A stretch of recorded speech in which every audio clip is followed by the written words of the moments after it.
strong with this one. You're listening to 91 Reasons, a journey into the twisted landscape of pop culture. Keep your hands and arms inside the podcast at all times. And now, the voice, Jeff Tucker.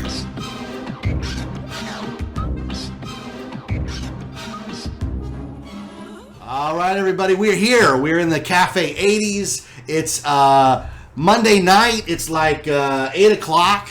Beautiful weather today. It's cold. It's crisp. Usually, see, if it was 1,000,000 degrees, we couldn't be out here. So, I am Jeff. Welcome to 91 Reasons. I'm sitting here with one of the coolest cats in the universe. Like, this is one of my heroes, and I can prove it. I did prove it. So, this is the guy who took the Tube Bar tapes and made a movie out of them, the Red Movie. This is the guy from Michigan who, out of nowhere, decided, I'm going to start my own magazine. So I would go in the early 90s to mid-90s and buy Film Threat magazine because it was the anti-Premiere magazine. Premiere was glossy and day-glow, and we're making the greatest movies. And Film Threat was like, you want to make movies, you want to watch movies, you want to dissect movies. This is the guy who brought us My Big Fat Independent Movie. This is the man. You know him best from G4's Attack of the Show as the resident DVD movie expert. Not only did he coin the phrase DV Doomsday and shoot the movies out of a pinstriped flame hot rod, but he also had the pleasure to be beaten to a crap by Candace Bailey during her Vision Quest. My family watched a lot of Attack of the Show. Please welcome the unbelievably cool Chris Gore. Wow. Jeff, first of all, thank you for that intro. That's crazy, but I'm just honored to be here because, I mean, you and I met years ago. Yes. During the Season Pass podcast. Doug Barnes' Season Pass podcast. That's where we met, and it was like I had met my twin brother. Yeah. Because, and also, in listening to your podcast, if I might also put in just high praise for what you have done with 91 Reasons. I mean, it is my favorite podcast. Your personality, the way that you're able to organically mix your personal life along with your pop culture experiences, everything from Back to the Future to Star Wars to you're growing up with Don Burke. Chris Gore, big deal. So I'm just blown away by it. I'm also just like, I'm addicted to the show, and I don't know. I just thought you've dropped mentions of me every once in a while where appropriate. I really appreciate that. We've wanted you to be on the show since day one, right? Well, because we wouldn't have a show because 91 Reasons obviously came out of the Season Pass because I was a guest on there and I enjoyed the podium to like sit and just talk about things, and we totally derailed Doug's show that day because it ended up not being about theme parks. It was about Star Wars and 80s culture and that kind of thing. And then I got into Podcrash, which was your unbelievably genius idea of, I'm not going to have a podcast. I'm going to appear as a guest on people's shows by crashing them and then put it on my feed. That's absolutely brilliant. Well, I did 106 episodes. That's quite a feat. Podcrash. That's a lot of episodes. Which are, I believe, are still on iTunes. Yeah, but after I crossed the 100 mark, I started to get lazy. I started to look at it and go like, there's maybe some other projects that I want to pursue. I'm going to put Podcrash on pause for a moment. Well, what people don't understand is, what you're hearing is the end result of sitting and talking, which sounds like, well, that's easy. Anybody can just sit and talk. That's not it at all, man. Putting a show together, editing it together, getting the platform to put it up, like 91 Reasons, like Podcrash, is a full-time job. Yeah. And if you want to get good numbers, you can't just put out an episode whenever you feel. You have to be consistent. People come to expect episodes on certain days, and that there's a lot of pressure. I mean, it is fun. I wouldn't do it if it wasn't fun. But no, I totally get that. There have been times where it's like, I don't have an episode for Tuesday. And I don't want to do an episode, and I'm going to bed, and then I find myself out here in the middle of the night in this cafe doing an episode. I've got one I just did because I was convinced on Tuesday I wouldn't have an episode for tomorrow. So I reached into the back of my brain and did some more movies from a year, those ones I'm doing. But no, it's all encompassing. And yours was different because you're on your toes on all those shows because the topics and what they're talking about change all the time. Right. Yeah. And some of those, man, let me tell you, you are so brutally honest that I just was like, I can't believe I'm listening to this. That you're like opening your soul and like, this is me. It's and that's brave. And you do this. You do the same. The Don Berg episodes. Yeah. Don Berg episode. I want to share that pain. Yeah, it's in a way it's part therapy. It's part therapy in doing this stuff. But specifically, I listened to your Force Awakens commentary while watching Force Awakens. I timed it up when you said the Lucasfilm logo. I had it all rigged so I could, because there is no commentary on the Star Wars The Force Awakens DVD. There isn't. Which if I could give you a bonus DVD Tuesday right now. The Star Wars Force Awakens. Let's talk about that Blu-ray and DVD. One of the most disappointing DVDs of the year. Now, put the movie aside. We're probably not talk about the DVD movie. releases are about extras. Talk about the extras on it. The extras are nearly non-existent. Couple things that bothered me about it. One, there's no gag reel. One thing you got from a lot of the behind the scenes was they were having fun on the set. Let's see the gag reel. Yeah. Mm-hmm. Let's see the bloopers. Nothing. The deleted scenes are less than 10 minutes of deleted scenes. They're sort of clips and short edits. And remember when that came out, Abrams got on some talk show, was like really backpedaling, like don't expect a lot, because we thought we were getting like 40 minutes of deleted scenes. Nope. And he was like, no, don't, and they're not going to be integrated, they're going to be separate, and don't think, Clearly it shows that they changed a lot of the movie, but the one thing that did bug me was how they've made Kathleen Kennedy as the new George Lucas. Yeah. And she has funny. Zero personality. She has zero personality. And I got so angry at the 9th time where J.J. Abrams would have a microphone in front of the crew and he'd say something like, "Isn't it great that here we are on the set of Star Wars Episode 7, everyone," and you'd hear everyone in the crew, yay! It was the behind the scenes made me cringe more than anything. It made me, frankly, miss George Lucas. Yeah. George Lucas. Did you ever think you'd say that? I never thought I would say that after the prequels, but now I'm saying it because there's so many things where. Did you hear the controversy recently that the font that was used on the opening crawl is the wrong font? You were saying that. How can they make a mistake that bad? There's now a Twitter feed dedicated to changing the font to the correct font because JJ just let that slide knowing it was the wrong font. Which I think is it's an outrage. Plus, I don't think that they used the wipes enough. There weren't enough wipes. If you counted the wipes. It's Have you ever seen that YouTube thing where it's just the wipes? No, I haven't. I love that. It just goes like. It's all the wipes. Yeah, but there are not very many in The Force Awakens. It was like he was breaking form, and I didn't like that every planet that they went to was another planet of the trees and forest. Yeah, it was planet of where can we go on location? Well, okay, and we don't want to go. We don't want to be in the desert very long. I don't want to keep disparaging the movie. I'll just say that the DVD is incredibly disappointing. It smacks of that they're coming out with another DVD. See, I can't stand that because it used to be, put the movie out with the extras and I'll buy it. Done deal. Thank you. I mean, I can remember discs like when Monsters, Inc. came on DVD. Mm-hmm. There were so many extras you couldn't get through them all. They even have the entire first draft of the movie as an animatic.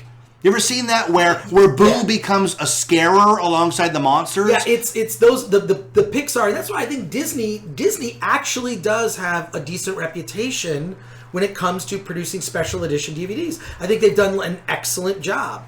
But in this case, they completely failed. Well, it's because money. Yeah, and if you're going to buy it now, why not buy another one? I'm gonna end up buying it again. But if you have not bought Star Wars: The Force Awakens on DVD, it's a pass. It's a pass. It's a pass. It's a pass. It's a DVD Tuesday pass. Hey, that's awesome. Hey, the whole family's here. I'm back. Josie. Yes. So now we have everybody. Austin's here. Luda's here. Hi. Rachel's here. Josie's. I was coming out to offer drinks and snacks. Yeah, go ahead. God, you never. I'm good. Yeah. I'm You good. have a 91 Reason cup. Yeah. Yes, I do. I have a 91 Reasons cup. Very cute. Filled with my favorite beverage. Sippy cup. Oh, there's Josie. There she is. Gang's all here. Part of me feels like the Star Wars DVD releases are going to be held There's a back few so pictures. long that they're going to keep releasing movies once a year, right? Yeah. Once a year, Yeah. forever. Rogue One this year. Episode 8 next year. Have they announced what's beyond that? Is it the Boba Fett movie? The Han Solo movie. The Han right? Solo Yeah. movie. Yeah. So Dead. what happens if they... It's young Han Solo. Oh. So Lucas is like, so you're making prequels then, are you? Like Rogue One is a prequel. Yeah. And you know why they're making Rogue One? So they can put Darth Vader in it. Oh. And Darth Vader's in it. Darth Vader. He has to be. That's what they Yeah. bought. They're not making a movie without Darth Vader. I just wonder how they're going to reconcile, because I hear he really is, like, he's a badass. That's what I've heard. So, which That's what doesn't make any sense when 2 weeks later he has a lightsaber duel with Obi-Wan Kenobi, and it's, you know how weak it's one of the weakest of Yeah, the lightsaber yeah. battles in all the Star Wars movies, which was fine. It was just cool to have lightsabers. We didn't know any better. We didn't know any better, Yeah. you know? I mean, I do think some of the best lightsaber fights are in the prequels, let's be honest. Probably Episode 1 had the best lightsaber duel Well, sure. of all the movies. It's better than 3, because 3's ridiculous. 3 is a little dumb. Where they're on the tower and the Oh, lava. Anakin, I have the high ground! I have the high The ground. high ground? When did that become a thing? But, At that exact moment, it became a thing. You know what I saw on the internet the other day? It was a picture of Anakin completely burnt. And the Emperor, I mean, he's lost his leg, his arm, and the Emperor's like, he'll be fine. And then they show Padme, and they're like, we don't know what's wrong with her, she's dead. yeah, I mean, we can talk on and on about the prequels, and you and I have. But one thing, the reason I wanted to actually come on the show. Yes, you have an actual topic, reason. And I think it's perfect that your family's here as we're discussing this, because I have a theory, and this is basically the subject for a panel that I would like to do, maybe at a convention, an upcoming convention, because I think once introduced, this will be a topic that we will continue to talk about on other panels and other podcasts, and I hope to be. It could end up being a book, right? Well, that's the thing, is like, so much has been written and said about Star Wars that to find what you're going to say, a new angle, That's a big deal. Here's my theory, is that we've been led to believe that all the reasons for the bad things that happen in the Star Wars universe, the reason, the greatest thing to fear, the greatest evil in the universe is the dark side. And I would say to you that the greatest evil in the universe isn't the dark side in the Star Wars universe, it's bad parenting. Specifically, Skywalker parenting. Specifically, the Skywalker family. Let's take a look at it. First of all, you've got domestic abuse near a volcano. You've got orphans left on desert planets, twice that we know of. Yeah. Right? You've got children of divorce that turn to the dark side and kill their dads. You've got a kid going off to the Jedi Academy. It's like, this kid who saved the Queen by entering this dangerous race where he could have died, got the money to buy the part, but not enough money to buy his mother's freedom. Yeah. And they send him off alone by himself. I can sell you the pod, but I can't sell you Shmi. And she stays here. And then, exactly. Republic credits on the good run. He needs something more real. and then to make matters worse, he doesn't even go back for like a decade. Yeah, it goes back 10 years later to find his mom, who's been taken captive, and God knows what happened to his mother. Repeatedly raped by the Sand People. Yeah, exactly. It's horrifying things that happened to her, clearly. Which they've never expressed that kind of thing before. The Sand People are always like, they're going to kill you because they want your stuff. Right. They never said, like, look, we want your women. When did this happen? Yeah, exactly. I don't know why that changed. But really, if you do look at the Star Wars movies and examine this aspect of it, I think that theory has some interesting weight, and maybe the entire larger Star Wars saga is about family and, at its root, parenting. And you and I are both parents. You have a beautiful family. You've raised these amazing kids. You raise these amazing kids. I don't want them to bring me out on a gantry way. Right. And stab me in the heart. Right. And my kids are grown and they're actually out of the house. My son's a U.S. Marine. You. No. My son's a U.S. Marine. He's stationed at Camp Pendleton. My daughter's working her way through college. And works. She works at Six Flags actually, and so it's weird to have my kids are like productive. I don't have to like pay for their stuff. It's all. When did this happen? Well, it's in the last couple of years. So it's but so I believe that I think we've both done a decent job at parenting. Absolutely. If you look at, none of our kids are into drugs or drinking.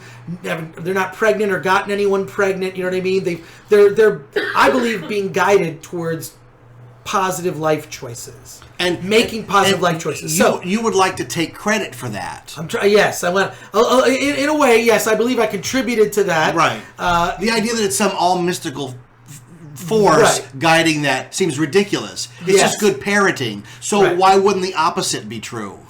Well, this is the thing, is like, okay, in the Star Wars universe, maybe this is really the larger theme of Star Wars is really about family and the Skywalker family. Star Wars is the continuing saga of the Skywalker family. Yeah, and will be as we see it going forward. We didn't know that in A New Hope. Right. Because in A New Hope, Luke and Darth are not related. It's not part of the script. It was added in very, very late in the game for Empire. For Empire, Anakin and Darth Vader are two separate people until the final draft hits the table, and that's what they go with. Yes, in fact, that is actually borne out. If you if I recommended this book to you before, The Secret History of Star Wars, you have, which I've not gotten yet. Just for your audience, and make sure if you put in the Audible code, is there an Audible? Do you have an Audible code to promote your? No, I don't have an Audible. Okay, well, if you create an Audible code, enter 91 reasons at checkout.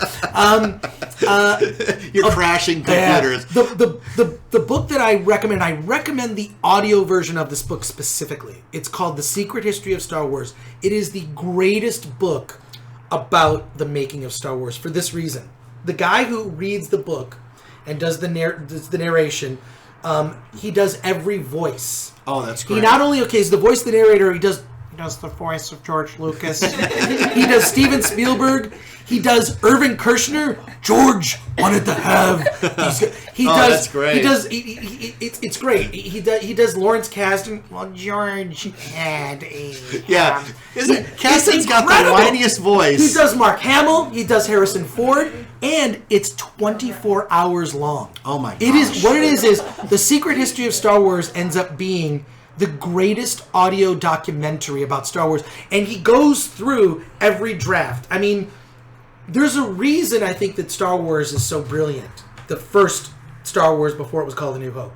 Because George Lucas spent so much time. He spent years writing it. Well, that's because back in those days, you had to. You had to know from day one of shooting, what are you going to shoot? Because you've only got X amount of dollars, and there's no green screen, and there's no virtual sets, and we got to build all this stuff. So, like I've always said, start with a piece of paper first. Well, this is the thing, and what we know about Force Awakens is it was rushed. Well, it was rushed. They bought it. They got to get a movie out. Right. So, but when you go back, this is why I'm highly recommending this book.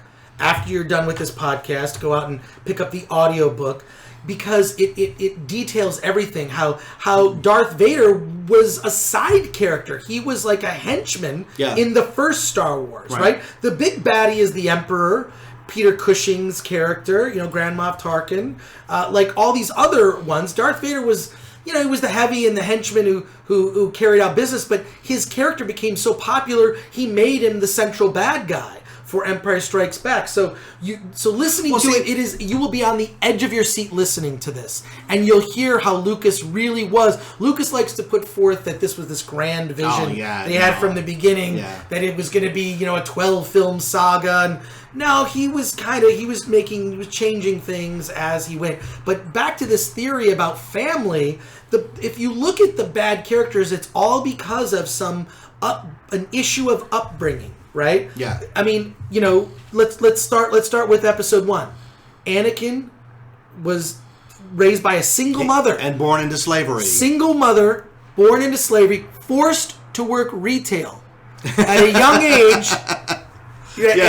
Fixing things with a bomb in his neck. Yeah, exactly. That's hidden in the dialogue. Yeah, but the reason him and his mom don't just take off is they have bombs in their neck that Watto will blow their heads off. Right, but I don't see why. I mean, first of all, you see that Liam Neeson's Qui-Gon Jinn basically cheated with the rolling the chance cube. The chance cube. But why couldn't he have done something that could have freed his mother? This kid just saved all of you. Yeah. Saved all of you. Saved your bacon. Yeah, and why could so you look at what it's like for growing up not knowing who your father is, being separated from your mother, and also why do they even bring Anakin into battle? That was a bad decision there. He puts him in the ship. Stay in the ship. You'll be safe there. I don't even know why we brought you here. Right. No. He was safe on Coruscant. Yeah. No. There's a whole ridiculous set of reasons. I mean, it's script reasons. Right. The characters have to be here. They have to be here. They have to be here. And but couldn't I feel like George Lucas worked best in collaboration with other people. The first 2 movies he collaborated with his wife, who won an Oscar for editing. Marsha Lucas saved Star Wars because the original cut, Spielberg told him there's no movie here. Yeah. And Marsha's the one that went back in and with the same footage made a movie. Yeah, made a real movie. People who don't understand movies don't understand that movies are made in the editing room. Yes. They totally are. Yeah. And so she saved him really, because in fact, one day we have to find a way to get this. There is an original cut of the first Star Wars. It's almost like 2.5 hours, 3 hours long. That is in black and white. It's the first cut of the original Star Wars, and there's tons of inappropriate humor. There's tons of scenes that go on like too long because there's just like tons of extra. The dialogue is all extraneous, and at least I remember reading an article about it in Bantha Tracks, where they talked about there was a professor that was given the right to be able to show this to a film class as a way to show how editing improves movies. Are you kidding? That should be a national treasure. Yeah. But uncut Star Wars, it has all the Cammy and Fixer stuff in it, and Biggs Dark Lighter. Yes, and now let's look at I'm curious about my ongoing theory about this, because when you look at even like Anakin and Padme's marriage was a bad marriage. First of all, it was a secret marriage, which was stupid to begin with.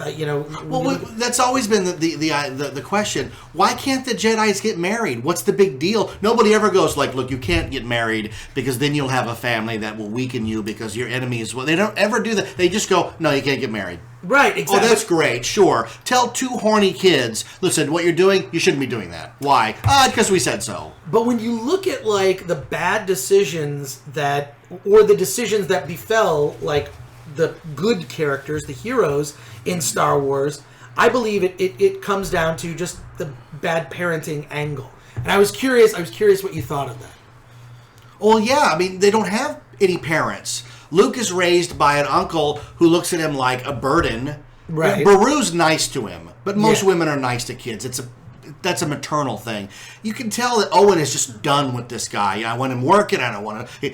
He'll never be a farmer. He's got too much of his father in him. That's what I'm afraid of. Like that's like he's the Don Berg of the Galactic Empire, of the inner universe. It's like, listen, I want those droids on the South Ridge.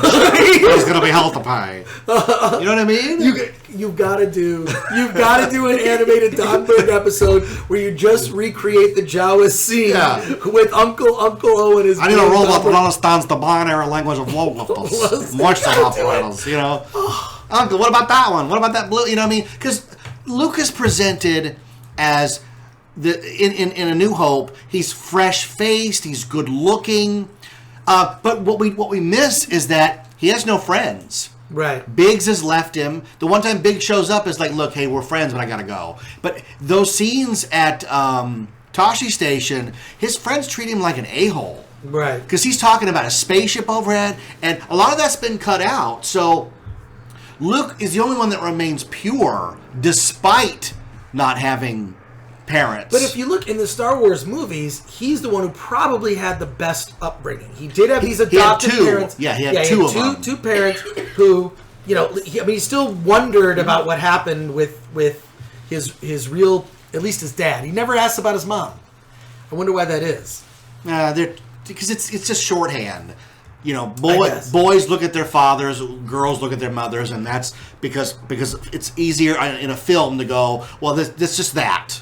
You know, but of course there wouldn't have been conflict, you know, primary conflict without that family drama. And hasn't Lucas even said that? It's like, at its heart, it's just a family drama. Oh yeah, no, he's been very clear. The whole Star Wars saga that we've seen so far is just the trials and tribulations of the Skywalker family. They just happen to be in all the places of government and rebellion. That it's very interesting, but you know, it's just It's the eternal story. The story of Luke Skywalker is the story of every man. He is doing everything he can not to grow up to be his father. Right. That's it. It's the eternal hero's journey that Luke. I mean, it's straight out of Joseph Campbell, right? So when you look at Anakin, we know that the minute Anakin shows up on screen in Phantom Menace, what's the first time we see Anakin?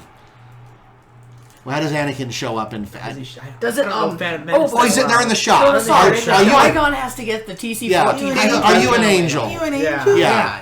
So here's the problem: is the minute Anakin shows up in Phantom Menace in that shop, everybody in the audience is going, "That's gonna be Darth Vader." Yeah. Everyone. Yeah. Everybody does that. So in order to make him as bad as can be, he has no father to look up to, i.e., he has no father to not want to become. So when he gets to be of age, the only parental figure that he has is Palpatine, who's manipulating him the whole time. And everybody can see it except Anakin. You know, what? What about Watto? Watto's got a button that can blow his head off, that's not a father. The one thing that you also have to watch, which is it was only available on the standard def DVD edition of Episode 1, The Phantom Menace, was a behind-the-scenes documentary called The Beginning.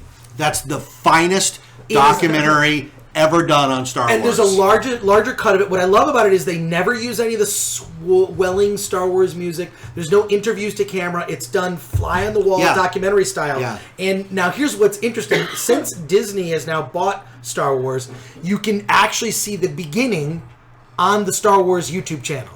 If you go to YouTube, if you go to YouTube, and I found it really interesting that Disney decided we're just going to throw this up. It's not on the Blu-rays. I remember when the Blu-rays came out. That's not complimentary. Yes, it basically it's almost like every cut it could be complemented by a laugh or a wah, wah, yeah. Wah. Well, to me, I always point to that as Lucas surrounds himself with yes men because he wants Jake Lloyd, and the other kid that auditions with Lloyd is better. He looks like Mark Hamill as a kid, and he even acts better. And he goes, I think I like the other kid. And they're all like, of course, George, yes. He's unpolished. And then he ended up being Jake Lloyd ended up being difficult. Difficult on set, right? Not difficult in a mean sense. Just a kid. He's just a kid. Yeah, that's why I feel bad for Jake Lloyd now because I know he's in a mental hospital. Yeah. I was just talking to my kids about that. I said, we need to do an episode titled, It's Time to Like Jake Lloyd. Yeah. Because he didn't ask for this. No. He didn't ask for any kid. You, me, him, her, him, anybody. If they'd said, you want to be Anakin Skywalker in The Phantom Menace? Are you kidding? Of course I do. Ahmed Best signed on to be Jar Jar Binks, you can't blame the actors in it. And everyone on the set of Phantom Menace thought that Jar Jar was going to be huge. Yeah. Huge. He's the breakout character. But Ahmed Best is an adult. I mean, it hurt certainly when the movie came out. Everybody hated Jar Jar, but But he's already formed, so he can weather it. But the whole thing is this: like, I remember when seeing that with my kids when they were little, and it was and trying to see it through their eyes. And I think that my whole thing, because Star Wars does have a lot of humor. I think C-3PO is just as annoying as Jar Jar. Well, he is in Force Awakens. Right. Here's the problem with Jar Jar in Episode 1. I'm telling you, it's screen time. He was given too much screen time. Well, they're showing off. Lots of inappropriate jokes and screen time. If you had just cut Jar Jar's screen time by 2/3, isn't that what the Phantom Edit did? Yes, the Phantom Edit, which if you can ever see any of those Phantom Edit cuts, yeah, he took incredible. Jar Jar out, and when Jar Jar's in, he distorted the voice and put subtitles. He added almost like a Greedo sounding and added subtitles to make him from a proud warrior race of Gungans, and also cut the screen time so Jar Jar's not a ridiculous. He's not getting his tongue stuck in an electric beam. He's not stepping in poop. He just walks sort of gangly weird. You know what Jar Jar is? Jar Jar is George Lucas's marketing skills run amok, right? Because he had tested the waters in Jedi with the Ewoks. Mm-hmm. The Ewoks are in the movie to sell toys. They serve no purpose other than it's supposed to be the primitives overtaking technology. I get all that. That being said, they never say the word Ewok in the movie. We only know Ewok because it was on everything from bedding to cartoons to breakfast cereal, right? Right. And the Ewoks are the thing that drove Ralph McQuarrie off the project. We don't even know what the planet's called. Yeah, it's the third moon of Endor, right? Yeah, it's the moon. It's not Endor. It's not Endor. Yeah, It's the third moon of Endor. It's not Endor. So what is the third moon called? So when it comes time for Phantom Menace, which is a movie that Lucas is financing completely on his own, he's got enough money to do whatever he wants. Jar Jar Binks he thinks he's going to sell more toys than you can imagine. I mean, we know because we went to all those midnight things, and there was Jar Jar from lollipops of his tongue to... Well, we had a kid at that age that loved Jar Jar. Loved Jar Jar, right. Yeah. Remember the Pez thing? You turn the button on and it would serve a Pez like one at a time to Jar Jar? That's funny. Oh my God, they made everything of this guy. Is this the part where I talk about how I slept with Jar Jar Plus? Yeah, I still have Yes, it. that's the title of your book. I slept with Jar Jar. I loved Jar Jar as a kid. Yeah. Well, But I think that's he's fine. designed to. You're supposed to. Yeah. You know? Well, actually, there's a documentary that I just appeared in that's not out yet, but I did an interview for a documentary called... You're in every documentary. I'm in a lot of documentaries. It's not bad. I don't know why, but... It's just fun because we watch a lot of documentaries. I'll And every time it's like Chris Gore, and I'm like, hey, it's Chris Gore, everybody. Well, there's a new documentary that's about to come out called The Prequels Strike Back. And it's made by a kid. He's in his early 20s. He did a Kickstarter campaign, which I personally contributed to. He wanted to make this documentary because he saw the prequels when he was very young, right? And he loved them. Then he turned like 14, 15 and started going on the internet and found out that everyone hated the prequels. The thing that he loves. The thing that he loved. And he was very confused. Like, wait a sec, I love the prequels. I love the Clone Wars cartoons and all of that. That's a good hook. Like, yeah, so he was like, hey, he wants to make a documentary kind of as a response to the People versus George Lucas. And I said, look, he asked me to be in the documentary. I said, I'm happy to do it because I actually had a theory about the prequels. I had an interesting theory about the prequels that I talk about in the documentary. Okay. You want to hear what the theory is? Well, sure. Okay.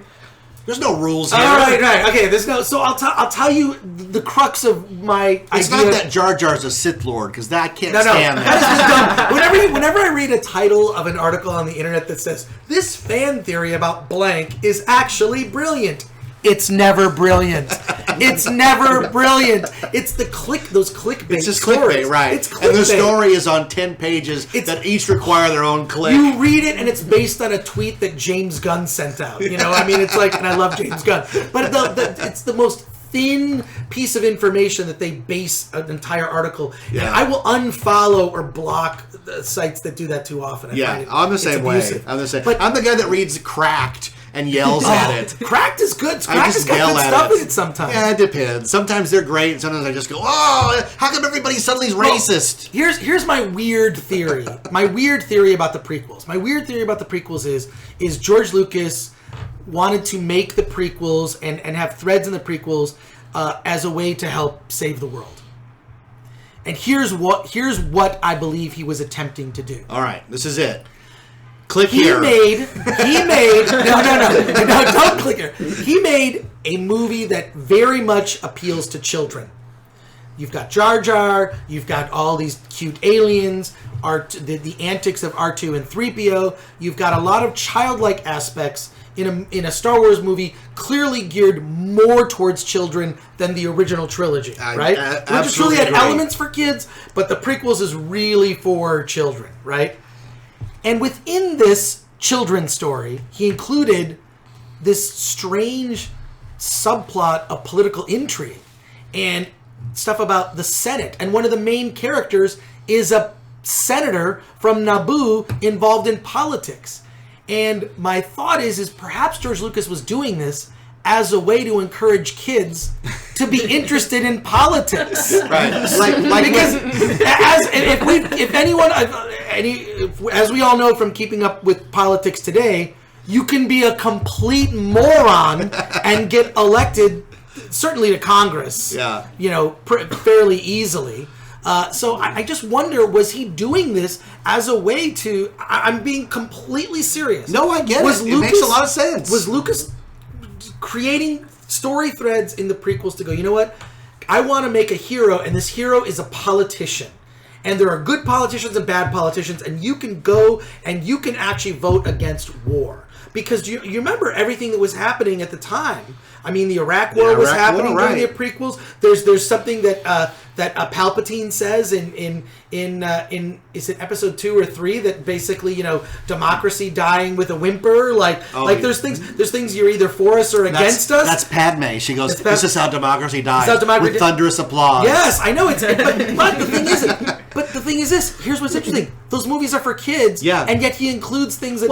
I think, Chris, should he be admired for this? Should George Lucas be admired for the idea of including some? I mean, they're not very sophisticated political ideas, but these political ideas could inspire a young girl to say, you know what, I'm going to get involved in politics. And maybe in the back of her mind, she doesn't even know it subconsciously. It was she saw Padme and she saw the trilogy. That's brilliant. Well, it's a theory. Let's not forget that I learned more about civics in the opening crawl of Phantom Menace than I did in high school. Outlying trade routes are in dispute. There's a blockade. They're not. I mean, the politics is in the talking about Cuba. The prequels are criticized for having a lot of politics, but the politics are in the original trilogy as well. Well, of course they are. Except it's wiped away. It's in passing. And look what happens. It's better written because it's very, very, very terse dialogue. Oh yeah, no, it's just but the emperor has dissolved the Senate. Now the governors will have control over their direct systems. But I almost think that Force Awakens would have benefited from having a little bit more context. That's exactly what I was going to say. Yes, because they blow up 5 planets, including one of people, and we're like, hey, I don't know who they blew up. Who'd they blow up? I don't know. Was it Coruscant? I don't know. They said they filmed that and were too scared to put it in. Well, that's ridiculous. Because one of the characters, there's an assistant that I guess Commander Leia has, General Leia has this assistant that is on that planet. So you see her, she sends her off, and then she's on the planet. But there's no connection. There's not. It's so weird how that scene with Alec Guinness is so emotional. Oh, they don't even have to show. And they don't even show it. No, they show Alec falling and going, "I just heard a million voices crown and terror." You're like, "Oh my God, we were there." Yeah, better than any special effect anything. It just goes to show you. I mean, this is the thing. If we can nitpick at Force Awakens, and, in general, it's not a great Star Wars movie, but I had fun watching it. I like the new characters. I liked it. But it's not. I'm Jeff and I are on the same page. I've listened to all the Force Awakens episodes of 91 I Reasons. have put my opinion out there. I am on the same page with you. Everything you've said, I'm agreeing. You know what? I think I realize why I like it, though. I think it's my time with Star Wars. When it first came out, I wasn't into that stuff. I didn't discover Star Wars. Oh no, you're totally right, Rachel. So this is my Star Wars. Because I said in the beginning, you walk around Disneyland or any kind of tourist area, and every woman's wearing Star Wars with a BB-8 purse, and the BB-8 purse is like $80. So it's not like they just stumbled into that purse. Mm-hmm. They made a purchase, and I'm like, when did this happen? Because Revenge of the Sith came out not 11 years ago, and you didn't see any women wearing anything. It was not popular. After that, Her Universe, Hot Topic starts carrying all this. It was a designed push to get women to buy into not only Star Wars, but all the Marvel brands as well. And I love it. I think it's great. I'm not complaining. It's the first time I can say I'm actually jealous of the Her Universe. Where's the Him Universe? We need Him Universe. That's exactly what I said. Because at the Disney store, they make Finn's jacket for kids, but not for adults, and I'm ready to buy one. You're supposed to wear Kylo Ren. And I don't want to be Kylo Ren. I want to be the hero. Plus, it looks like you have Luke's ceremonial jacket, right? Which no, I do not. I borrowed that. I borrowed it. Okay. Because I know I have a picture of you wearing it. Yeah. Own one. That's a beautiful jacket. It's a beautiful jacket. And they got one at the Disney store that's so darn close. But I was willing to buy it, but I can't squeeze into that. Yeah. I can't remember. I think how many times I was laughed at when I was in high school, and I had Luke's jacket, which I ordered from Bantha Tracks, which was the Bespin beige. I wore the same. I had the same. I had it, and I wore it all through high school, and it kind of looked like the members only jackets a little bit, but it was a way cooler version. And it had the pockets that slipped through. The pockets that slipped through the little thing to keep it cool. I wore it all through high school. All through high school, waiting for Return of the Jedi. Your own little geeky versions at your school. I begged my mother for that. I mean, mail order back in the day was a big deal. When you talk about getting mail, I love getting mail. Everybody, it's such a box. You get something in the in our mail. neighborhood and it gets stolen. You have to sit out there and wait to greet. I buy the mailman gifts. I've never lost another package since I started buying him gifts. So you have the same one that had two. There were in that issue. You could buy Luke's Bespin jacket or Han's vest. Right. I wanted the jacket. I got the Bespin Luke. Yes. And I was, for Halloween 1983, I was Luke Skywalker from Jedi. The black outfit. So was I. The cop boots. You're kidding me. No, I just talked about this. I had a cape that came over the shoulder that I belted, and I made a big deal. I didn't do the cape. Because my mother got me a lightsaber, one of those whoosh whoosh ones. Mm-hmm. And I said, no. I took a paper towel and I wrapped it in foil because Luke carries it on his belt. Right. And I didn't want, because most kids, they want the lightsaber, they can smack people around. I want it because they wear it on their belts. Luke always has it on his belt. That's what it looks cool. Here's another one. I'll take it another step further. I took fencing in college because I wanted to learn how to. What? No, I didn't. You didn't take fencing? No, I took a fencing class because I wanted to learn. LARPing, huh? I wanted to learn. I'm not going to LARP. But I'm really curious to see how the prequels Strike Back documentary turns out, because I do think that there's a segment of the audience that was their Star Wars, and I think that's fine. You're looking at two of them right here.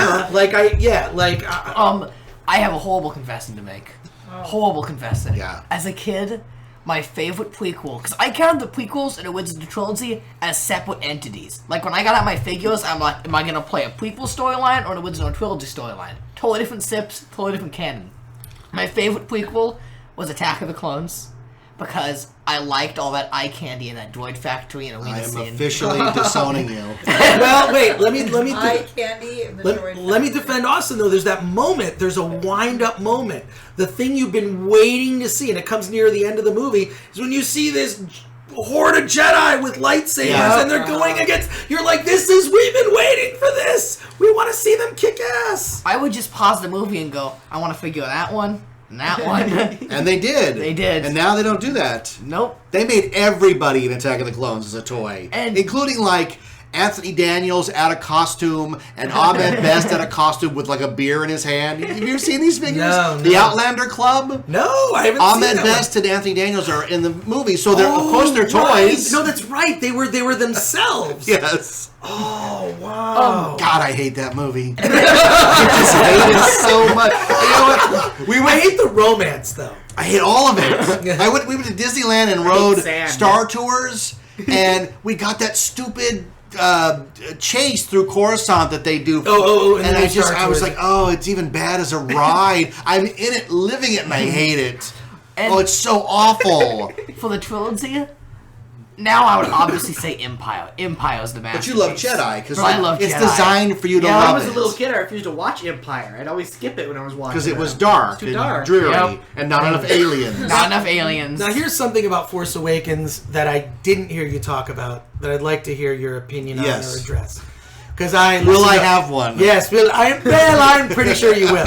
Here's the thing that no one talked about that's missing from that movie. There's been a lot of nitpicking, but there's a huge element that's missing from from Force Awakens. Okay, and people are trying to shoehorn stuff in that doesn't make any sense to me. But if people remember the original Star Wars, talking Episode 4, right, is about a farm boy who fell in love with a girl that he saw in a hologram. He fell in love with that girl. Who is she? She's beautiful. Yeah. And there's the rivalry, the little rivalry between Han being like the big brother and Luke, like over. It's romantic. It had romance. You know what Force Awakens doesn't have? There's no romance. If you look online and they've shoehorned it in, you know what I'm talking about. But there's a couple of things. Look, if they were going to first of all, I think that is just... We're talking about Poe Dameron and Finn, obviously. Which is so dumb. It's so dumb. It's such an social justice warrior agenda. But nonsense. I also think what's dumb is if they were going to do it, because I feel like it's set up for Finn and Rey to have a romance, and she friend zones him. Oh, totally. She friend zones him. I think this is the perfect moment for a kiss. Even Han and Leia, when they come and hug and he kind of puts her head down. Yeah. They should have kissed. I'm sorry. There's no romance. It's sexless. I feel like JJ doesn't know how to handle romance. No, he doesn't. He doesn't know. He has no idea. It's not. And when I say romance, I don't mean sex and kissing. I mean it's passion. Romantic. It's passion. Yeah. I feel for this person. He doesn't know how to do it. As you can tell, what probably you're not about. a big JJ fan. You're talking about when Luke Skywalker opens that cell door and walks in. He's looking at the most beautiful woman he's ever seen. And you can see it through the helmet. Yes. When he does that rear back with the helmet, and it's like, we're all with him. Skywalker, I'm here to rescue you. Hell yes. Yes. I'm going to lock the door for a couple hours. And the romance, there wasn't the sweeping romance. No. Well, look at the poster. Completely missing. The poster for Empire is an homage to Gone with the Wind. Yeah. Because Han's got Leia in the pose. Yes. That was part of the appeal. Yes, and I think that people have forgotten. I mean, this is why those Star Trek movies, I kind of like the first Star Trek J.J. Abrams movie. Oh, I enjoyed that Just as a way to reboot. The second one is a disaster, and this third one looks like it's going to be a train wreck. The third one's Fast and the Furious. Yeah, just Star Trek Beyond. And this is the 50th anniversary of Star Trek. Yeah. So, it's too bad. Are you going to the Star Trek Vegas convention? When is that? I have no idea. It's the first weekend of August. I have no. Well, we're going for Super Toy Con in August. Oh, when is that? That's right around the same time. Oh, if it is, I'll go. Maybe we're in town. I'll meet you guys. There you go. I'll meet you guys. That's a huge. We're talking about Anime Expo, Comic Con, Midsummer Scream, Scare-a-Lay. I mean, they're all in a row. What's Midsummer Scream? That's the new Halloween convention. I will go to that also. Some of the people who put Scare-a-Lay together broke off and made their own con. It's going to be in Long Beach. Nice. Well, this Star Trek convention, if you've never been, have you ever been to any of the Creation Star Trek conventions? Are you kidding? I used to live at Creation. Creation conventions used to be like my home away from home because they used to have them at the Pasadena Hilton. Wow. And they were run. I live really close to that. I'm like 3 blocks away. Are you really? No, I live 3 blocks away. I keep saying. I walk to the ArcLight that's there all the time. I keep saying I want to go back because I've not been in the Pasadena Hilton in 30 years. Oh. And my mother would drop us off Friday morning. We didn't have a room. We would volunteer for the con and then sleep in the exhibit hall. And Bijo Trimble would let us use her shower. Bijo Trimble. Remember Bijo Trimble? Of course I do. She saved Star Trek. Oh, she did. And that's Creation right all those people. Well, what I do love, I know that like people like to complain about conventions. I need to throw Creation a compliment because they've been steadfast for years. But the great thing about them, unlike Comic-Con, where it used to be, now Hall H is an impossibility to get in unless you plan on spending the night in a tent on the beach. Yeah. Not for me. Creation will not sell more tickets than seats are available in the main ballroom because they want it so that when you can plan your schedule. William Shatner's at 3 p.m. on Saturday. When you walk in that hall, there is a seat for you. That's because they never whatever the maximum seating capacity is, they sell that number of seats and then that's it. And that has been their policy so that every person, no one will be able to complain and go, I couldn't get into a panel. You can get into anything. But isn't it depressing to go to a Star Trek convention in Las Vegas and the ride's not there? No, yes, I love that ride. Oh, I love that ride. I worshipped it. Oh, just and then even the when you would wait and you would go through and get to see the sort of the store and the bar at the end, the Warp Core Breach. Yes, I had a Warp Core Breach cup. Oh, yeah. How about the fact that they kind of were way ahead of the game with Harry Potter with the whole immersion thing? It was the most immersive I've ever seen. All the employees in makeup and costumes. Rachel and I were there 2 weeks before it closed. Why did they shut it down? The hotel wanted them out. Wanted them out? Why? They were going to put in an ultra lounge. What's an ultra lounge? You know what, like Club Liquid or Club LAX, one of those upscale. Then what happened? The Hilton booted. Now it's Westgate. We were just there. Do you know what the Star Trek experience is now? What? A sports book. Oh. I almost wept. I turned to Rachel and I said, I gotta get out of here. I don't even want to be near it. Aren't they building a Star Trek hotel in Vegas that is in the shape of the Enterprise? No, that was a design contest in the mid '90s, and what happened was they were going to build it. I've got a book with a picture in it. It's the most beautiful thing you've ever seen. It's the Enterprise docked on the Strip. Yes, I've seen the concept. It's unbelievable. And I think what happened, I'm going to get it wrong. Somebody's going to know more than I do. But I think what happened was one of the Trek movies opened, Nemesis. I think it was Nemesis. And Nemesis didn't make any money. Yeah, tanked, yeah. And somebody in a meeting said, are we really going to spend $500 million on a franchise that's not making any money? Right. Even though we all would have gone, because you know what would have happened? They would have built the Enterprise, and across the street, they would have built 10 AT-ATs and a Death Star, and the ion cannon. Oh, wait. Now, this is weird. I was listening to your podcast today. Yes. And it was the Blade Runner episode. I have to correct something. Oh, please. That I was like, but it's one of the few times you're really good about knowing trivia stuff. In this, you mentioned that Sean Young actually, you mentioned that she was stalking Tim Burton to get in Batman. Here's what happened. She was cast in the original 1989 Batman. She was cast as the main love interest. Yeah, she was Vicky Vale. Yes, to Bruce Wayne. She fell off a horse and she got injured. Then they brought in Kim Basinger. Then she wanted to be, because she lost her... that was going to break her out as a huge star. And it would have. It would have. So she ends up dressing as Catwoman and kind of stalking Tim Burton because she wanted to be cast as Catwoman in Batman Returns. And then, of course, they did Michelle Pfeiffer. That was a minor thing. Yeah. This is... there's one in there you're missing, though. What's that? They cast Annette Bening. Oh, and she got pregnant. Oh. And that's how we got... Well, thank goodness, because I want to see Michelle Pfeiffer a lot more than I want to see Annette Bening in that outfit. Yes. So this episode of 91 Reasons started with a theme, and now it's become the poster for The Force Awakens. It's just a hodgepodge of everything. And you're orange and I'm blue. right. Oh my God, your rants about orange and blue. Oh God, now that you've seen it, you can't unsee it. Yes. And they shoehorn it in. Yeah. Now, like I said, Mad Max, it totally works because they're in the desert. The light can be whatever you want. But oh my God, every time BB-8 turns on its projector, everything becomes orange and blue. Give me a break. Well, let me look at the Prince poster over there. Yeah. Look at the Back to the Future poster over there. Sure. They all do it. Yeah, but now it's not as big as now. Now it has to be in the movie. Because Back to the Future is not orange and blue. The movie itself. No, the vest is orange.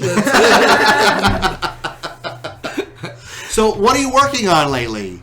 I am actually, I can announce it here. I am working on a book about my experiences doing Film Threat in the 90s. Film Threat, the print magazine. And it's basically going to take you from my life in the 70s and 80s being a film fan, and you can relate to some of this. It's easy now, in 2 clicks you can find anything. It didn't used to be. It used to be that you had to send a self-addressed stamped envelope to a guy in Florida who would then send you a list of VHS bootleg tapes. You would send him a check for $50 because it was $20 each, or 3 VHS tapes for $50. And it basically is, it's a book that I'm tentatively titled Film Threat Sucks. And it's my experience as, sort of becoming a film nerd in like tape recording. I used to sneak a cassette recorder into movie theaters, and I would record movies on cassette. I did the same thing. Yeah, see? And I would record TV shows on cassette. And I collected, this is before VHS, I collected Super 8 movies. Oh, that's hardcore. I had Star Wars and Empire Strikes Back. They used to sell them in the back of Starlog. Yeah, they would condense them. Starlog, edited by Carrie O'Quinn. But so it's basically, and there's a documentary filmmaker who's doing a documentary about Film Threat. It's basically a period piece, because in kind of going through my old Film Threat archives, I have like 50 VHS tapes, all shot during like the 80s and 90s. That's gold. I've got over 5,000. Gold. It's like panning. It's like panning for gold. So all of that stuff has been transferred in HD. So we've got almost 100 hours of footage, 5,000 photos. The director, there's 2 directors on the movie. They're doing interviews with the Film Threat editors at the time. Interviews with people who admired Film Threat, because Film Threat influenced a lot of indie filmmakers. So I'm executive producing this documentary, and the documentary is based on this book that I am currently writing. Mm-hmm. This is also 2 or 3 years away from coming out. What year was the first print issue? 1985 was the first print issue of Film Threat. When did it become like a stapled magazine, not a fanzine? Then it was like a fanzine, right? Then it was like 87. It was basically like a Xerox fanzine. It kind of went through every permutation. Xerox fanzine, then it went to newsprint, then full color in the early 90s, and then print died in the late 90s. Sure. because there was a paper crisis, and virtually every alternative press print magazine of that period died. So it's kind of this story spanning like a little over a decade of the rise and fall of Film Threat magazine in print, and then sort of paralleling like the rise and fall of indie film in the 90s. Yeah, because the first time we met, Doug was like, "Hey, this guy Chris Gore is going to come with me," and I was like, "Oh my God, that's awesome! I have the Red movie and the companion Film Threat issue that told," because I had the magazine when it came on the newsstand. I bought it because I was such an uber nerd about Tube Bar. We'll do a whole Tube Bar episode at some point. If you're going to do the Tube Bar episode, You're the guy. I would love to help.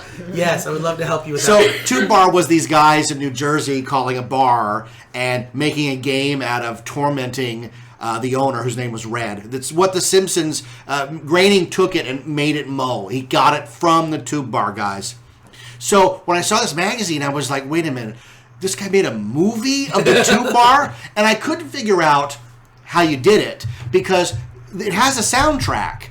And I didn't know, like, are they lip syncing to the soundtrack or what? So imagine, like, years later, I'm going through Comic-Con, and there's a table of Film Threat DVDs, and I bought the one where the guy interviews Jar Jar. Lucas has a dinner with My Date with Jar Jar or something. Yeah. And I basically erases him from the script, and he disappears. It's really funny. But I was like, there's the Red. That one's better. That Jar Jar one you're talking about is way better than the R2-D2 Beneath the Dome. Oh, that's unwatchable.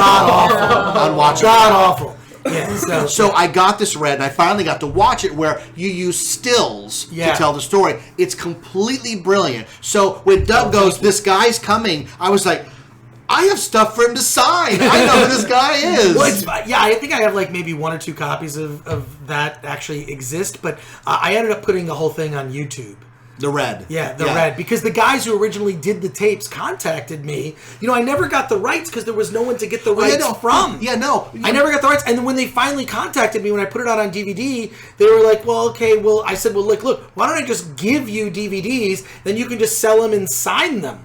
So I gave them like most of what was left of the inventory, and then they made money selling it. Okay. And I didn't want any money in return. Well, imagine my surprise when I got an iPod in 2006 and got on iTunes, and the first thing I bought was the master tapes of the 2-bar. I bought those as well. Because there were calls that was like, because you got them from a friend of a friend of a friend, from their cassette to your cassette to their cassette, and you always missed a few calls. They'd go, well, the tape ran out. So I'm listening to it and going, oh my God, there's calls I don't have on here. So the 2-bar was a big thing. But when I look at Film Threat, to me, Film Threat was part of that amazing, and I know that this is not true, but this is my perception, 1994. Film Threat was as big as Clerks and Pulp Fiction, and they all went hand in hand of the tables are starting to turn. You don't have to have a studio deal. Anybody can make a movie. Anybody can make a magazine. Because, at that time, Premiere Magazine was as big as a house. You flip through it and find out about Julia Roberts' dying young crap. But I would gravitate to Film Threat because it was right next to Spy Magazine. Right. 2 magazines I got every month. And the commentary on stuff and the snarky way you answered letters. It was the whole package of that moment in time of the emergence of indie films. Slacker and Clerks and all of that is right there in that universe. Well, gosh, thanks, Jeff. I'm like, yeah. But it's interesting in going through all this footage. You really see the 90s. And I'm watching this show on CNN, this documentary series called The 80s. Yeah, we're watching that too. Okay, it's a fun show to watch, like tackling kind of all He's laughing aspects. because every time you say something, you go, yeah, we're watching that too. Yeah. So, but when you look, the 90s had a whole style all its own. So this basically is a period documentary set in the 90s, and I really think that 90s stuff is going to be making some sort of comeback. I think the 90s are about to have their resurgence just like the 80s did. Right. The problem is that, oh my God, you got to reach deep to find the good stuff in the 90s, man, because you're going to get stuck with MC Hammer and Vanilla Ice and the fact that every villain was out to destroy the environment. Right. Remember that? Remember we went to the movies and it was like, what's your plan? To sell drugs? No, we're going to deplete the ozone. Oh, such a plan. So I'm working on that, and then bringing back Film Threat, the website, is that's got to be a monumental task. There's just been enough demand and people still constantly contacting me about it that I thought, well, I just want to bring the website back at least so that the archives exist. So I'll be launching a Kickstarter to do that in the next very shortly. Save Film Threat. I made my own video where Red they called Red and asked him to save Film Threat. Oh my God! Wow, I never saw that. Why did I not see that? I put it on YouTube. I'll send you the link. But he goes, hello, and the guy goes, they said Film Threat. What? They say Film. Why you lousy? Oh my God! But I'm going to put together a campaign. I figured out how I can do it for far less money, and I'll be bringing that back. And then there's talk of we were talking earlier about the Kevin Pereira doing that show. Apparently, they want me to come on that show. Well, naturally, to do DVD stuff, movie stuff. When you look at commenting on pop culture, right? You're the first name that comes up. I appreciate it. I'm glad that you think that. That's I appreciate true. it. I appreciate it. I just think now it's so... For me... Who's above you? Kevin Smith? I love Kevin Smith. I do too, but he's such a brand to himself. Like, you can't listen to anything he says except go, oh, it's Kevin Smith. Oh, he did that to himself. Right. You know? I have his autograph on my back. So I shall say nothing bad about Kevin. No, I'm not. I would never. Kevin Smith's a hero of mine. He's on for life. He's my tramp stamp. But do I want to hear like Kevin Smith's review of the Ghostbusters trailer? Not really. Not really. I mean, the guy that made Cop Out is going to tell me... You should stick to Prince stories. Yeah. What's your review of the Ghostbusters trailer? I've talked to Aunt Dossie about it. I think that it's a complete misfire. And I think the studio is terrified that they've spent $150 million on whatever it is. Because the guy posted that script review on, not script review, but the early edit review on Reddit. And 2 days or 3 days after he posted it, they released the international trailer, and the scenes that he described are in the trailer. Wow. So that guy knows.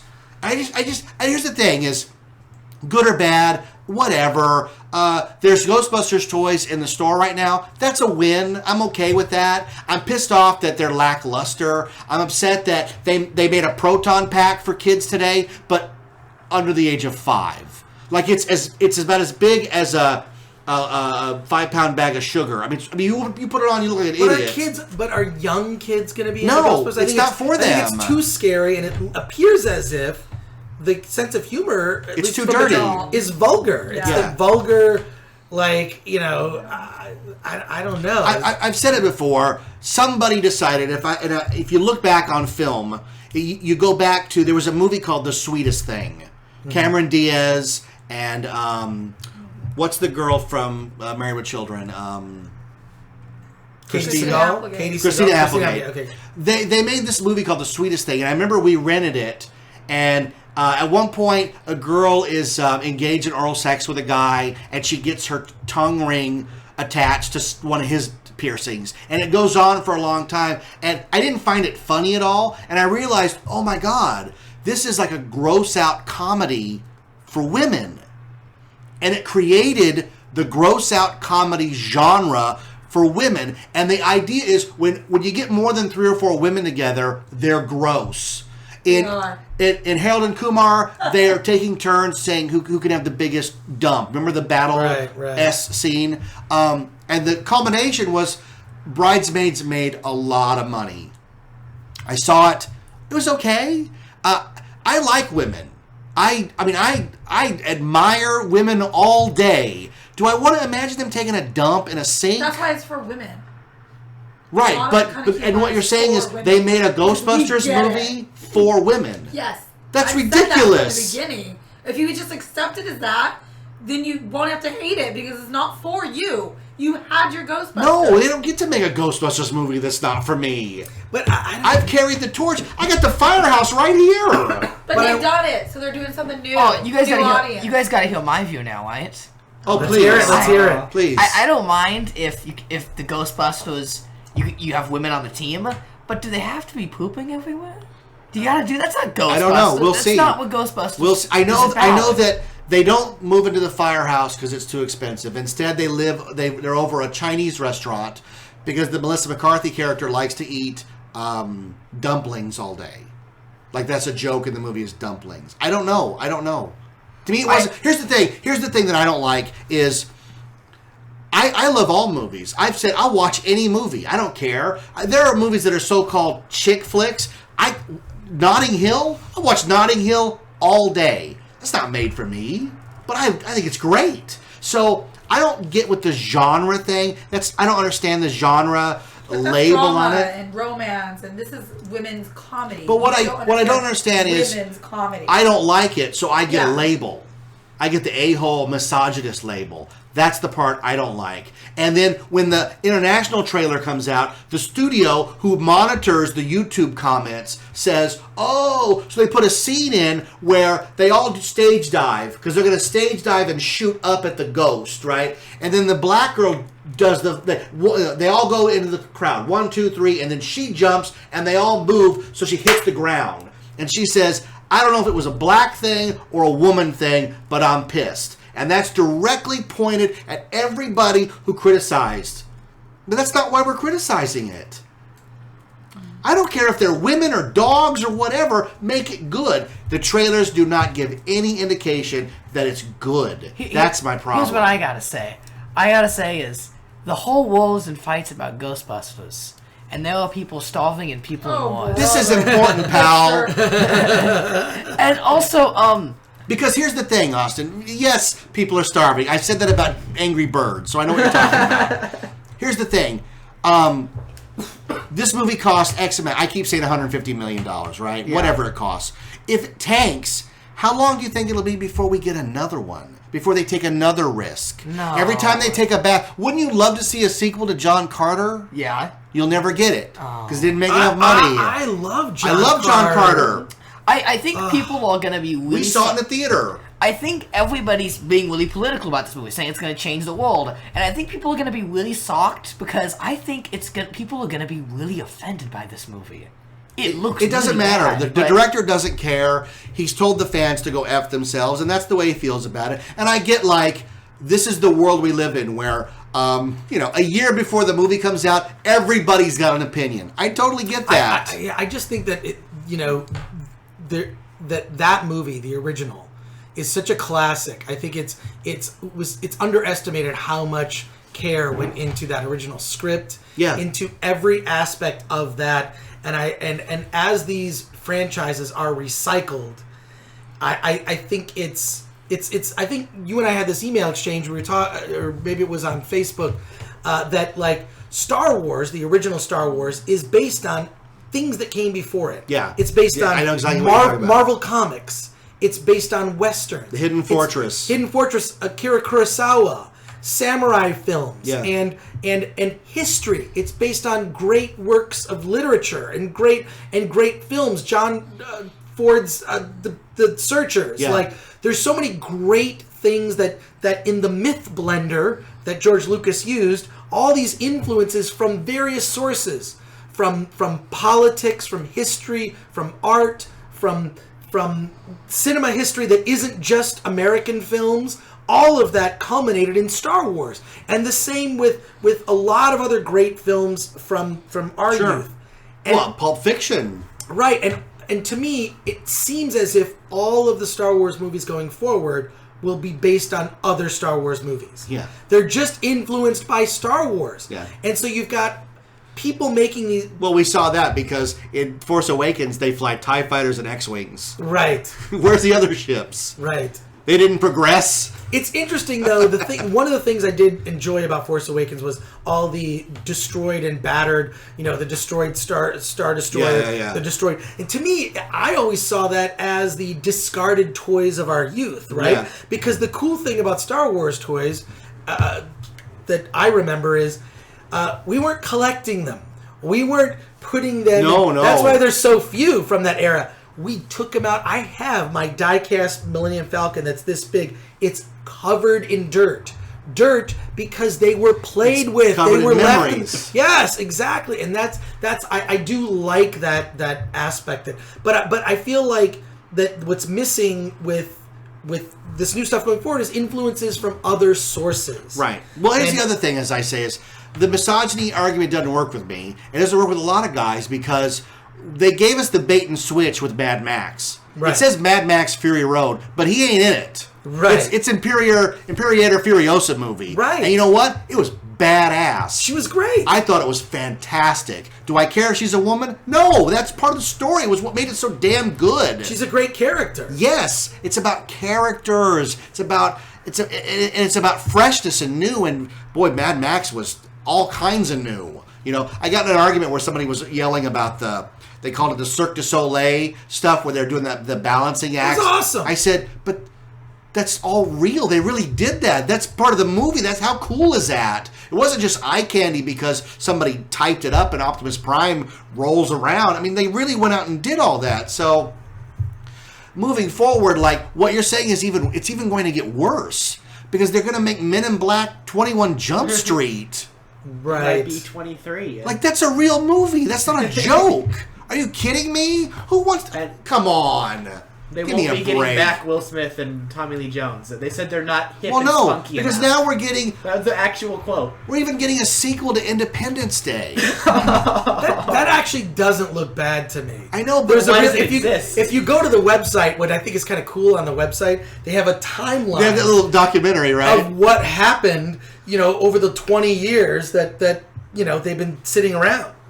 I never forget Rachel and I sitting at the AMC Fullerton during He was crooked. It was bugging me. the sneak preview of Independence Day with all the diehards there. And when Goldblum takes his laptop out and infects them with the virus, the three guys in front of us went, yes! And high five. I just remember going, I'm never buying any Apple products. What the hell just happened? So we'll wrap it up. What have you seen that's good lately? You're the movie go-to guy.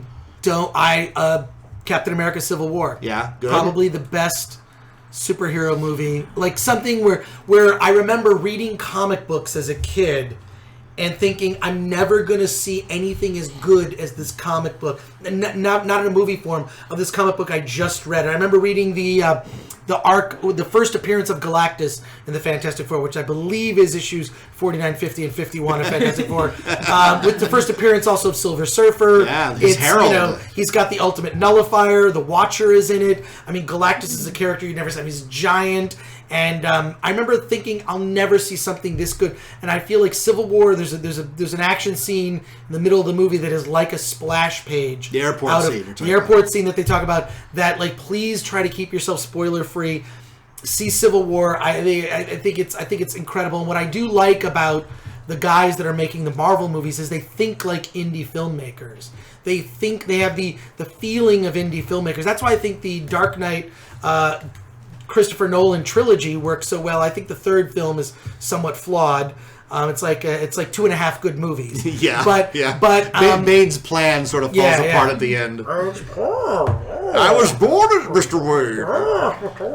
I'll take over the city and continue trash pickup. The streets will be kept clear. But Chris Nolan came from indie film. He came from just run and gun. Memento's a fantastic movie. And the movie he made before that, which is very much like Inception, is called Following. And it's so I like that Marvel has plucked sort of indie filmmakers with vision. These who actually the indie filmmaking strength is character, because you don't have the money to do big sets and big special effects, big set pieces, but you have to focus on character. Right, yeah. And so I think that's where the Marvel movies have succeeded for me, and I think the Captain America movies have been the best of the single standalone character movies. Oh yeah, no, I would totally agree. The Iron Man ones I can't stand. Well, the first Iron Man I like. First one. The second and third one not so much. Those are bad. But Robert Downey's character, this is the best Iron Man character arc of any Iron Man movie. It's the best you've seen Tony Stark. It's the best you've seen, Captain America, Steve Rogers.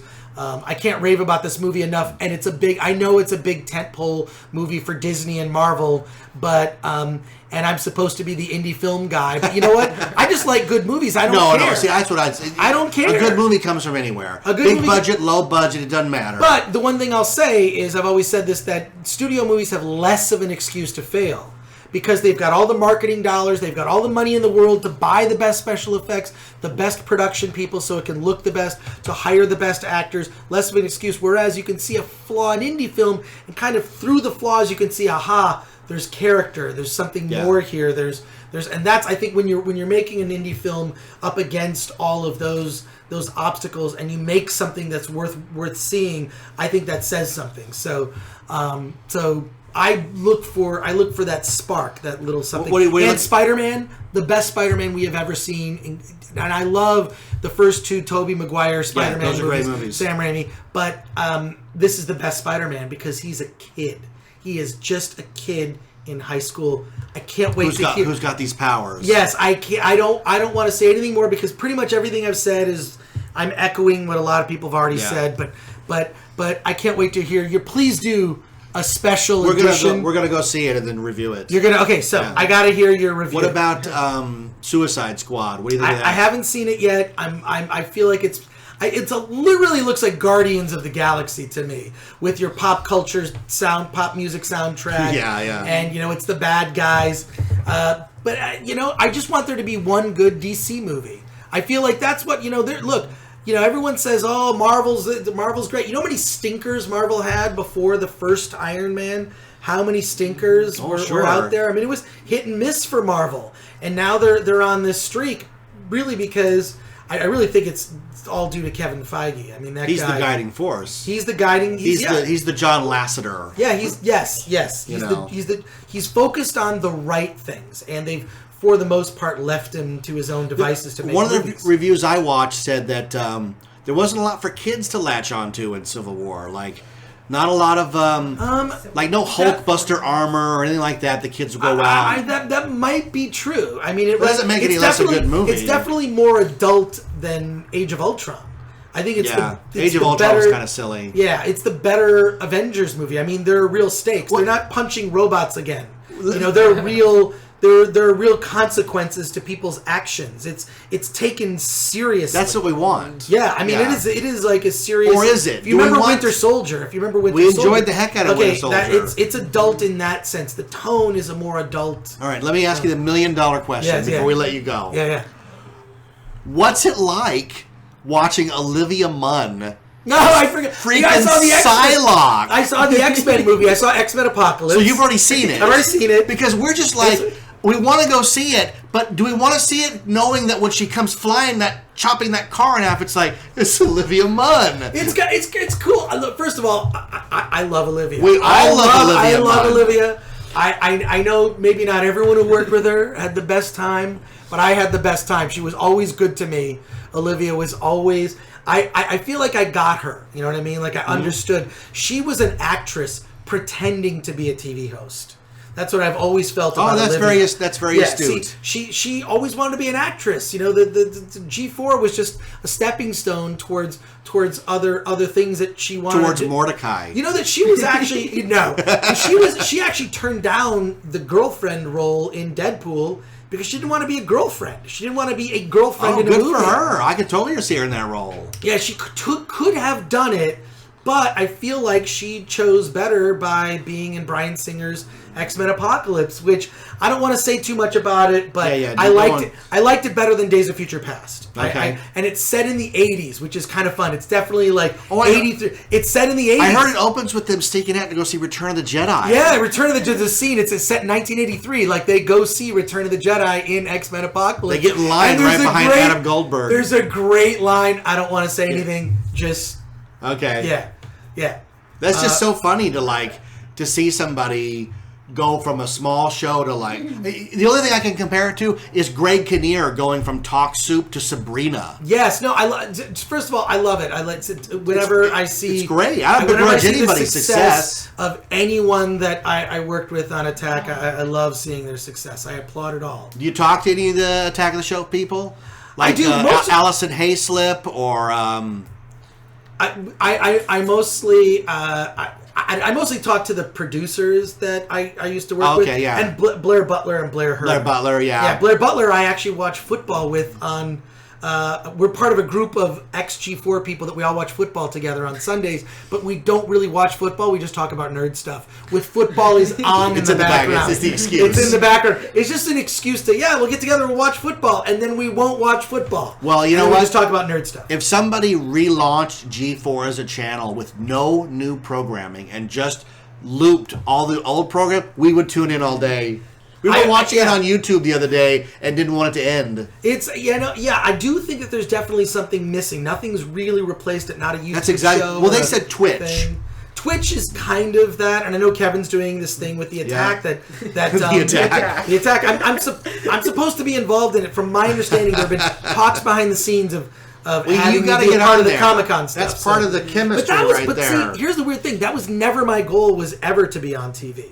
Me being on TV was a total fluke and something I fell into. I always wanted to write about movies, nerd out about movies, go to conventions, and make movies. So those are things I put my effort into. Being a TV host was something that was totally on accident, and I enjoyed it, but it's not my goal. I can't be Chris Hardwick. Chris Hardwick, I believe, is brilliant. He's one of the best TV hosts. Him and Kevin's the best person I've ever worked with in television. Well, hosting is underrated. We were talking earlier, people don't get hosting as a skill. I think anyone that thinks that they can talk on YouTube can be a TV host, and that's not the way it is. No. I think that Hardwick and Pereira have a skill for sure, and I think that Olivia was pretending. I think she's a better actress than she ever was a TV host, and she was always better at acting when they would do the skits and the bits. Sure. She was a better actor. Kevin was not so great of an actor. He would even tell you that. The Wonder Twins. Yes, but then, Kevin, I've never met anyone who could think quicker on his feet than Kevin, who was gracious off camera and great to everybody. And you know me, I was faking my way through it, but the one thing that was my saving grace, everything I talked about was stuff that I was into. I got to just do what like you and I just sitting here talking. I got to do what I normally love doing, and then get paid for doing it on TV. And we watched you kick yourself in the head. I did watch. I did a lot of dumb things on that show that are forever on YouTube for me to never forget. But Jeff, thank you for having me on. Oh, it's been an honor, Chris. We wanted you on since the beginning. Chris Gore, everybody. Thank you. You need to plug anything? No, just follow me on Twitter at That Chris Gore, and just go to chrisgore.com, and you'll begin to hear about what I'm up to, and I'm always reachable. And all that. Your social media feeds are great because thanks. You talk about going to geek events. You show your bat-themed apartment all the time, and the patio, which is the patio done Batman style. And thank you for my pop vinyl. Yeah, oh my God, I love this. I love it. But so I because the thing is this, I go to those conventions like. I was actually, when I was working at G4, I said, you should go to this thing called Comic-Con. And one of the executive producers was like, is that a convention for comedians? I said, no, it's Comic-Con. I had to explain what Comic-Con was, what Comic-Con actually was. So they became a staple. Yes. I mean, we would go 4 days, come home, and then watch 4 days. Yes, I would DVR and watch all that stuff as well. Like it was super fun. We were at Star Wars Celebration and watched her walk around as Slave Leia. It was fantastic. It was great, but I would go to those conventions, and I've been going to that stuff since I remember getting meeting Adam West and Burt Ward at the Detroit Auto Show, because as you recall, there weren't conventions. No, there were minor. Rachel met David Hasselhoff at a boat show. What those were little adjuncts, comic books. Were these little adjuncts to auto shows or other types of conventions. Yeah. So it's like, well, in this room we're showing 16mm prints of Star Trek episodes and Doctor Who, and we have some comic books and collectibles in this room. So you'd pay 50 cents and you'd go in a room and you'd buy comics, and now this thing has exploded. That's why I think I'm living in the golden age. You are, because we've commented. You can throw a convention any weekend and sell it out. Yeah. It doesn't matter. Yeah. Like that Gallifrey one sells out instantly. Yes, I know. I bought my tickets. I got them within 1 minute. And there's no tipping point. Like, they're all busy. Yeah. They're all insane. Yeah. Which is good for us. I mean, we're a con family, so... Well, 91 Reasons Con. Over there. Yes. I see posters every now and then. I'm like, we have a lot too. Yeah. And that's just ours because the kids all keep their own too. So. Oh, I love it. All right. Well, we want to thank Chris Gore for driving past the orange curtain to be on the show. He's a legend. He's a celebrity. I know, look, I have He's the people coolest cat already. in town. I have Noel Cox says, holy cow, Chris Gore, I can't wait to hear this one. All right, well, it's a long one. But thank you, Jeff. I got to say, when you said you were going to start a podcast, and you told me the name of it, and I thought, 91 Freeway, and it all makes sense. 91 Reasons. I'm telling you, I'm addicted to listening to the show. I'm humbled and honored that you listen. I think that's great. Because I love it. You've done these shows. I mean, we're doing one now. Most of the time, you sit alone, you stare off into space. You don't know if anybody's going to ever hear it. So when I meet people, and it doesn't matter, any listener, and they start talking about the show and Don Berg and this and that, and I'm like, it's so amazing. Like, Rachel learned the power of it. There's an episode where, have you heard the one where I find underwear in my pants? No. I don't want to hear that one. Rachel finds women's underwear in my pants, and it becomes an extinction level event. I don't like that one because when people meet me, that's the only episode they want to talk to me about. Because people say it's the funniest episode on the feed. feed. Like, Austin, they're like, oh, it's the gourmet chicken kid. Like, everybody has their I've been reduced to a chicken strip. You're the chicken strip, yeah. Well, imagine I was in Target buying her Christmas presents. And the phone rings and I go, hello, and she goes, whatever you've done, we can work through it. Just tell me. And I was like, oh my God, what have I done? I said, I don't know what you're talking. I said, I'm about to pay for your Christmas presents. Let me call you back. So I call back and she goes, whatever you've done. And it turns out she found a pair of underwear in my pants. Too small for me. Little late. Oh yeah. Two problems. First, they're not hers. Right. And second, they're not her size. So this launched a 6-hour odyssey of whose are they? Because they're not Even after I mine. believed him, because Jeff knows, as long as you tell me the truth, How could they have gotten there? Did you figure it out? Yes, we figured It was it out. Okay, don't. I want to listen to the I'll episode send you now. the link. Okay, cool. And how we came to the conclusion. And that was a turning point in the show, because it happened, and I was telling the story at work, and I could see like everybody going, "Oh my god!" I went, "Oh, I should do this on the show." Yes! And that was like Thank a you. real turning point of we can even like we just did an episode where I fell off my bike.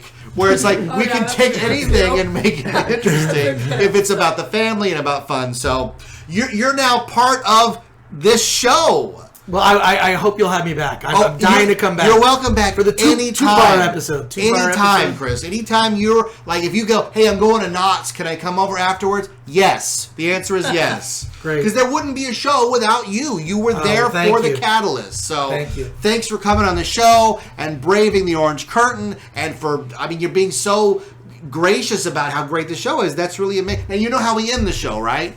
Like private parts. Oh, right. It's So you get to do it. It's a 91 reasons. That's it. Hey! Thanks for listening to 91 Reasons. Please subscribe and leave a review on iTunes. Find us on Facebook. Is anyone even still listening? What's wrong? I felt a great disturbance in the force, as if millions of voices suddenly cried out in terror and were suddenly silenced. The force will be with you, always.